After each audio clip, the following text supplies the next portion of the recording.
Ассаламу алейкум, қайырлы күн баршаңызға. Бүгін сіздермен бірге челпектің рецебін ала келдім.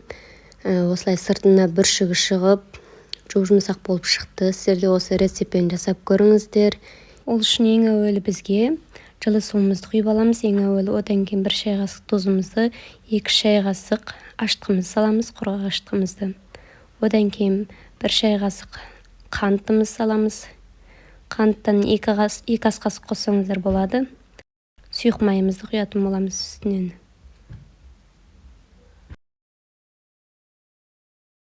Сұйық майымыздан жарты кесе құятын боламыз.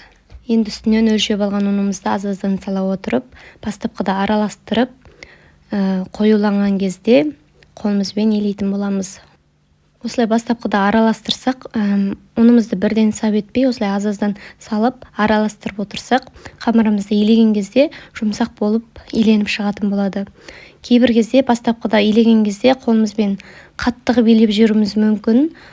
Сондықтан осылай аз-аздан салып, араластырып, одан кейін қоюланған кезде қолымызбен илесек, қамырымыз жұмсақ болып шығады, және де көтерілген кезде тез көтерілетін болады. Мінекей қамырымыз қоюлана бастады. Енді қамырымызды қолымызбен илейтін боламыз. Мінекей қамырымызды илеп болдық. Қамырымыз осылай жұмсақ болып шықты. Мінекей. Енді қамырымызды көтерілгенге дейін 1 сағатқа қойып қоятын боламыз. Мінекей қамырымыз 1 сағат тұрды. Осылай 2 есе болып көтерілген кезде қамырымызды алып, астына ұнымызды себе отырып, қамырымызды осылай басып аламыз. Енді қамырымызды алып, бөліктерге бөлетін боламыз. Қамырды көз мөлшермен 7 бөлікке бөліп шықтым.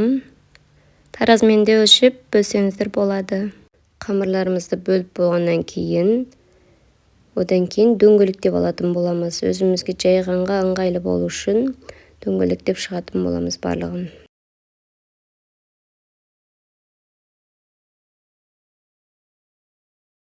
Қамырларымыздың барлығын дөңгелектеп болғаннан кейін бетін жауып қоятын боламыз, құрғап кетпес үшін. Одан кейін айырым бір қамырымызды алып, астына ұнымызды сеуіп, одан кейін қамырымызды сағат тілі бойынша айналдырып, осылай оқтауымызбен өте қалың емес, өте жұқа емес бір қалып тығып, қамырымызды жайып шығатын боламыз. Қамырымызды жайып болғаннан кейін, дәл видеода көрсетілген бойынша бетін осылай пышақтың көмегімен осылай 3-4 рет тілетін боламыз. Енді майымызды қыздырып, өте қатты отта емес, бір қалыпты отта майымызды қыздырып, шелпегімізді салатын боламыз. Майға салғаннан кейін мінекей шелпегіміз томпайып шықты.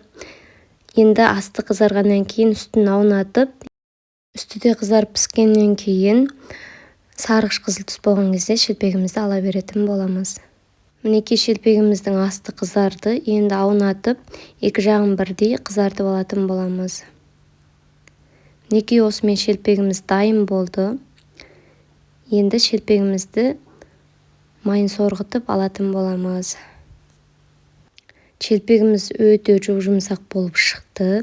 Сіздер де осы рецеппен жасап көріңіздер, және де достарыңызбен бөлісуді ұмытпаңыздар. Мінекей жұмсақ болып шелпегіміз дайын болды. Осылай бүршіктер шығып, әдемі болып шықты шелпегіміз. Видео рецепт ұнап жатса қолдап қойыңыздар. Назарларыңызға көп рахмет.